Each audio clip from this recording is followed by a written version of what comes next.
Events here. Mr. Newton was arrested for involvement in a homicide. Police went to his house, had guns drawn, handcuffed him, brought him to the police station for interrogation. 2 detectives were appointed to or assigned to interrogate him, Detectives Skinner and Gibson, because they had the most experience in the area. First interrogation started, no Miranda, and it was not recorded. And basically at the first interrogation, Mr. Newton gave 3 versions of facts, none of which were incriminatory, basically explained what happened, but he had nothing to do with it. This interrogation ended up after about 6 minutes. It ended because Detective Skinner was advised that his co-defendant, Mr. Rayford, had been brought in, so Skinner went to talk to Rayford, and Gibson went to talk to Mae Grimmage, who was the owner of the apartment building, and he figured he'd get some information from her. So there was a lapse of about 20 minutes before Gibson came back with another detective for the second interrogation. So that first, because there were 3 interrogations here. I think there was actually 4, Judge. 4? Yeah. Okay. Because the first one had lasted, let me see if I could, because I want to be able to see Okay, if we go could ahead. focus to the main issue. Your position is that there were 3 or maybe Sittings. now 4, interrogations. So the first one, not recorded, not advised of his Miranda rights. That's correct. Second one was recorded, not advised of his Miranda rights. The third, partially recorded, right? And then advised of the Miranda rights, and that's when he confessed. So I think you're taking the position that these detectives knew that they should have at least gave him Miranda at the very beginning of the very first interrogation, and your position is the fact that they waited and waited, they're kind of wearing him down. So finally he confessed, and that's when he was Mirandized. Is that That's generally correct. And I suggest what the real dicey point here is when the detectives interrogated Mr. Newton a 3rd time. The second interrogation ended at 5:58. According to the detectives, the 3rd interrogation, 3rd sitting, started a handful of minutes after 5:58, and that ended at 6:11. That's when Miranda was read. And so from 5:58 to 6:11, Mr. Newton was interrogated, and the information we have from the detective, and there's no Miranda, and it's not recorded. At this point in time, according to detectives, they started the interrogation saying to Mr. Newton, "We need to talk." And Gibson said, "We have more information about your involvement," because don't forget, Skinner had just talked to Rayford, his co-defendant. And it's at this point in time the detectives say, Mr. Newton explained his involvement with Jennifer and me and Mr. Rayford, that me had set this victim up to go to the park, and that's where he was killed. Now I suggest that's important, because we have here basically a 13-minute time frame of interrogation where Mr. Newton's admitting his role. He finally says, "I did something, here's what we did." Miranda is then read, from 6:11 to 6:20. Again, it's not recorded.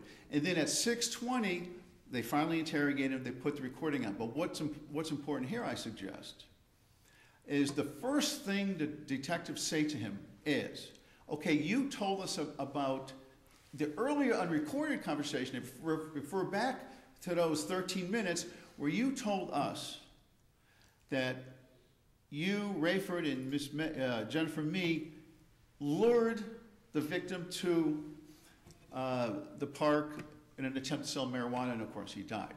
So I suggest that's important, because when you look at Siebert, they're talking about the 2-step process. But when you 2-step process of interrogation, ask first, no Miranda, you give Miranda, then you get your answer again. And that's exactly what happened with those. And help me out here, Mr. Sure. Griffin, because there's a motion obviously before the trial court, and the trial court, as you know here, we cannot rehash the facts in any type of credibility call. How do you respond to the argument that what the trial court did, based on their testimony, took it to mean that there was nothing sinister, that these detectives were not planning to do the 1-2, but rather based on a testimony, I think on the very first one, when Sergeant Gibson said, "You know what, at first we thought he was just a witness, and this is for the first interrogation, you know, because there was a whole bunch of people involved. We thought he was just a witness. We were talking to him, and it was almost an investigation in progress, and the court accepted that. How do we get around this credibility? Okay, let's assume that's true. Okay, let's take, even though, you know, Gibson said, yeah, I thought he was a suspect, which I suggest is, just shows he's being disingenuous and he's not being truthful, because he's the one who arrested Mr. Newton with his gun, handcuffed him and brought him to the station. And he even said, I knew he was detained. And what is he arrested for? Being a suspect in a murder case. Okay, I think he's a suspect, but yeah, he may be a witness, he's thinking, but it's a murder case. He's handcuffed, he's brought to the station, he's handcuffed, he's questioned. And don't forget, these are the two most experienced investigators they have. But let's assume that's true. The third sitting, when Skinner came back, he had just talked to the co-defendant. And he says that we have to talk. We have more information about your involvement in this. And Let me just, I want to clarify something. The first two times that they spoke with Mr. Newton, Mr. Newton didn't say anything that was inculpatory, correct? That's correct. That's correct. Okay, so he didn't say anything inculpatory till after he had his Miranda warning? No, that's not true, Judge. Okay, well, explain to me when that occurred. Okay, the second interrogation ended at 5:58. Right. Miranda's read at 6:11. Okay. They interrogated him during that time frame. They say it started half a minute after 5:58, but during this unrecorded time frame, they interrogated him. They admit they did, and they admit that that's where he finally admitted, without Miranda, that Jennifer Mee and Rayford and he had set this man up for robbery, and they had the supposed marijuana they didn't have to sell him. That's what came out at this unrecorded interrogation between 5:58 and 6:11. When you look at the interrogation after Miranda at 6:20, the first thing the detectives refer back to is that unrecorded, unmirandized statement that he said, where they say to him, all right, you told us earlier that Jennifer Mee and you and Rayford had set up this man for marijuana. He goes, yes, I did, and he gives the full confession. So they are actually referring back to an unrecorded, unmirandized statement as the confession. So they already got a confession from him. They got the confession, then they read Miranda, they give the confession, they get it back again. And I suggest that is exactly see, but even more so, that's what Ross is really discussing, because Ross is talking about, is it a continuity of one real interrogation, one really segment of questioning? And it was. Let's just look at the third sitting. They question him, interrogation, they question him in one sitting. And they refer back to that. And Ross even talks about that.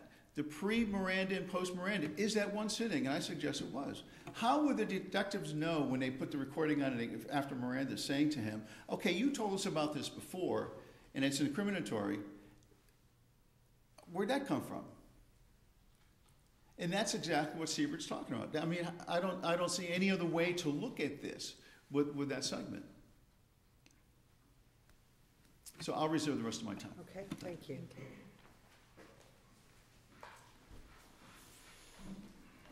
May it please the court, my name is Marilyn Beckie and I represent the state of Florida. There's a couple things I wanted to clear up. First, we're referring to those first interviews as interrogations, and they were not interrogations. The detectives did not ask Mr. Newton any questions that were designed to lead to an incriminating response. They were not accusatory towards him. He began that first interview by wanting to tell them what happened, which was the agreed upon story between him and Mr. Rayford and Miss Mee about what will we say when the police come calling. And what they were going to say is that LaRon Rayford was responsible. He flew into this jealous rage, and that's what happened. And that is the story that Mr. Newton initially told the police when he was first interviewed. They walk in there, they say, we want to talk to you about this homicide last night, and he voluntarily offers this information because it was beneficial to him and he thought it would exculpate him, not inculpate him. Secondly, I think there's a little factual error, and I'll rely on the record, but the record indicates that The recorded conversation ended at 5:58 p.m. Detective Gibson then says he and Sergeant Skinner have a conversation, and based on that conversation, he now knows that Mr. Newton is involved in this homicide. He goes back into the room at 6:11 and gives Mr. Newton his Miranda rights. They have a conversation from 6:11 to 6:20 that is not recorded, but it is post-Miranda. At 6:20, the recording is started, and that's when Detective Gibson refers to the statement you gave me before I started the recording, but after I gave you Miranda. So there was no statement that was referred to, no pre-Miranda statement that was referred to in order to get Mr. Newton to involuntarily waive his Miranda rights, to compel him to say anything post-Miranda. Because you know what Mr. Gringo's concern is, almost like, I think he made that argument almost like it was in bad faith, that these detectives are seasoned detectives. They knew that he was somehow involved with this. And the question that I've asked Mr. Gringo, which I want to ask you as well, this obviously went in front of the trial court. The trial court had all of these witnesses testify and made some very definitive rulings. And one of the things that the court said, he basically made the finding, he doesn't believe it's in bad faith, that these detectives were in a conversational tone, it was not threatening. But my question is, and this is what's concerning Mr. Gringo, that I want you, the fact that the ultimate, the third, or he made reference to the third interrogation, the few minutes that were recorded where there's been that confession, he's saying that you have to look at the totality, and clearly there's bad faith because they went back to the very first recording where they knew that he was somehow involved. How do you respond to that? That they didn't go back to the very first recording before Miranda. The only thing they're referring to in the recorded post-Miranda statement is his post-Miranda unrecorded statement. He's given Miranda at 6:11. Then there's a period of time between 6:11 and 6:20. Recording doesn't start until 6:20, where he gives a narrative now indicating his own involvement in the homicide. It is that conversation that Detective Gibson is referring to. He starts the recording and says, "You've told us that Miss Me and Mr. Rayford set this up, et cetera," referring to the post-Miranda statement. They don't refer at all to any pre-Miranda statement he makes because his pre-Miranda statement completely contradicts his post-Miranda statement. Because in his pre-Miranda statements, he's blaming LaRon Rayford exclusively. And one of the reasons I'd like to point out, and I think the trial court really caught on to this as well, is we have to remember this is only hours after the body is found. This isn't like they've had an investigation that's been going on for weeks and they've already developed suspects and things like that.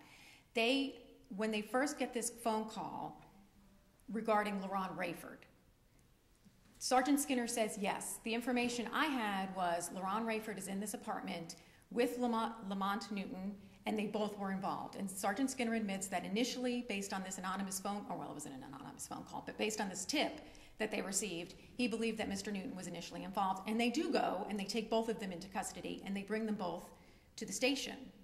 When they start talking to Mr. Newton, they don't get any interrogation out. He voluntarily offers up this story. And we have to remember that the story he volunteers actually coincides with the evidence that they have up till that point. Because the story that Mr. Newton said initially is the victim came to the park and said something to Jennifer. Now there are two Jennifers here. I think it's Jennifer Sharon, who was LaRon Rayford's girlfriend at the time. Expecting some kind of sexual encounter with her, LaRon goes into this rage. They get in a fight. LaRon pulls the gun. I take off. I hear shots. That was the initial story that Mr. Newton gave the police. What the police know is, based on talking to the victim's cousin, is he was going out that evening. He was dressed like he was going to meet a girl. So this actually fit into the evidence that they had that, hey, maybe he was going out to meet a girl, and maybe that girl was Jennifer Sharon, who was LaRon Rayford's girlfriend.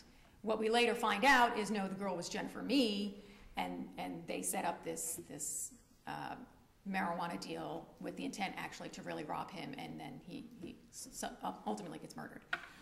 So there's no bad faith there. There is a listening to a witness who's willing to tell you a story, and they have not interrogated him.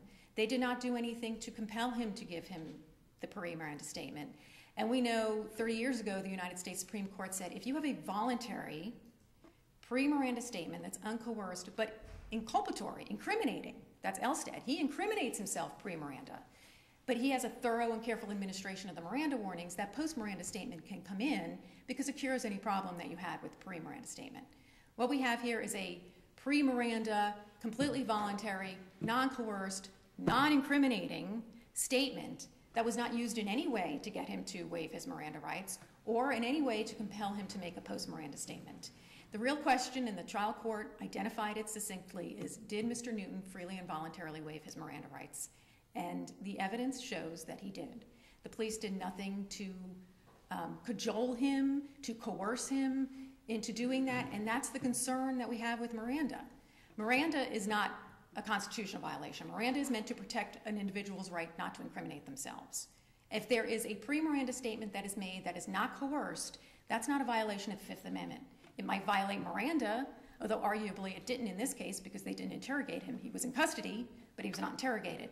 Even if he were, the Miranda warnings given under these circumstances would have cured whatever issue they had with the pre-Miranda statement. So to respond to what his concern was, it's your position that Detective Skinner, the time when he was told by his partner that Newton now seemed to be the shooter, that it was during the time when he found that out, that's when he was Mirandized. This is what your position is. Yes, and in the record, I think the record does support that, and let's see if I can find the page. 158, this is Sergeant Skinner's testimony on page 158.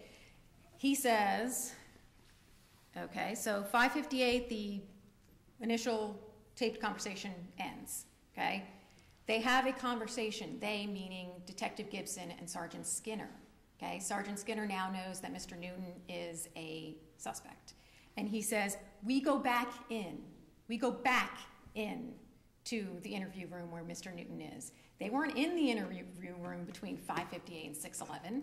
They were talking outside the interview room where Sergeant Skinner was telling Detective Gibson, now we have further information. We need to go back in the interrogation room.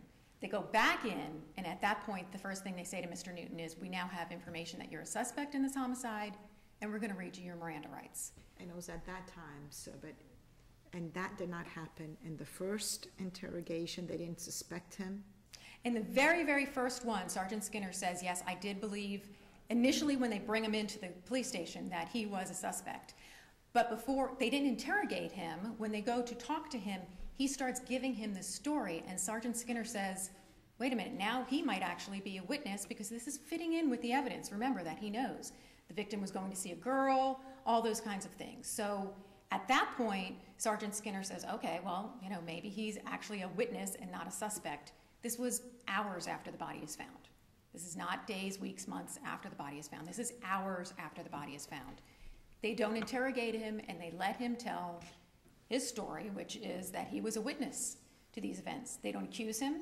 They don't ask him questions designed to incriminate himself. They let him tell a story that he was more than willing to tell because that was the plan initially, that if the police come calling, this is what we're going to tell them. He told them the story they all agreed upon. Jennifer Mee told the story they were all agreed upon. LaRon Rayford told the story they all agreed upon, but both Jennifer Mee and LaRon Rayford couldn't hold that story together for long. And that's when things changed, and they gave Mr. Newton his Miranda rights. It'd be so much easier, save a lot of time and expense if they were simply Mirandized him at the get-go. And you know, I understand that, and I understand that concern, but at the same time, they're in the middle of a homicide investigation.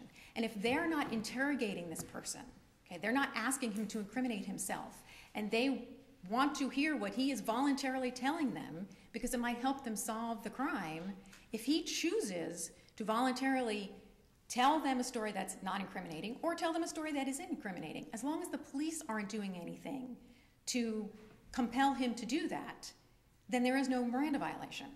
There's no Fifth Amendment violation.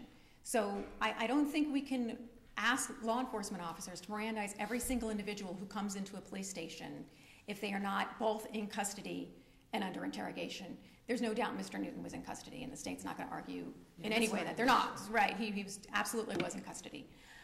But when they first started talking to him, he wasn't being interrogated. He was voluntarily giving them information.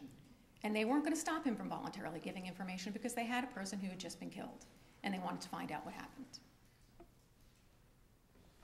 Are there no other questions? Thank you. Thank you. You know, I think one of the problems in this issue here, the case, is that, first of all, the trial court never focused on that 13-minute gap. There was no ruling by the court at all about that 13-minute gap. So the question is, what happened during that 13-minute interrogation?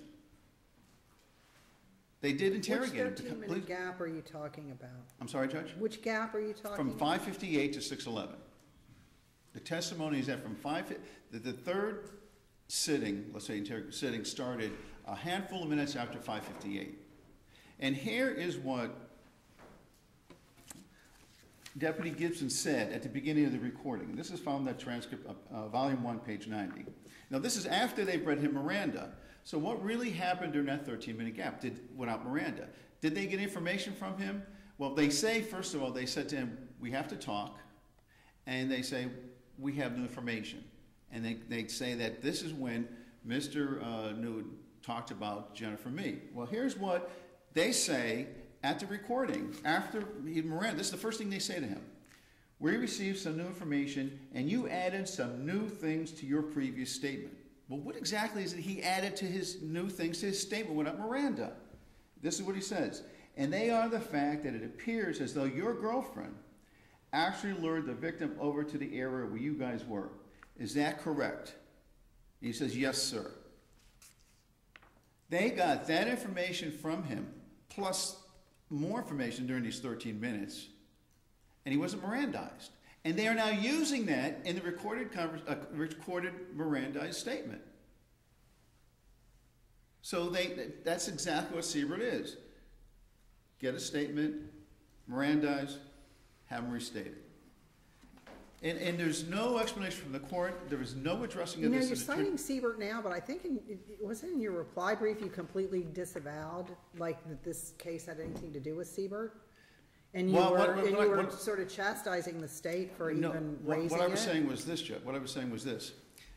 I'm more relying on Ross. Siebert had a specific series of events. I think when you look at Ross, this fits within the four corners of Ross. I'm not saying Siebert doesn't apply.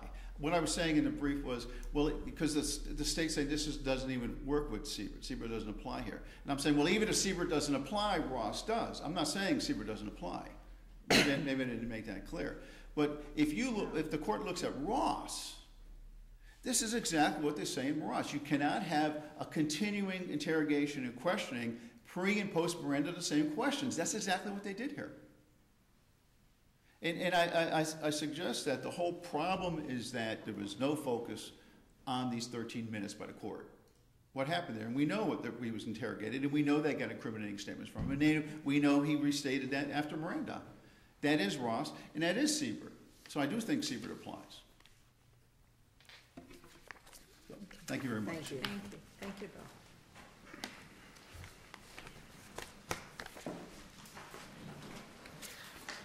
All right.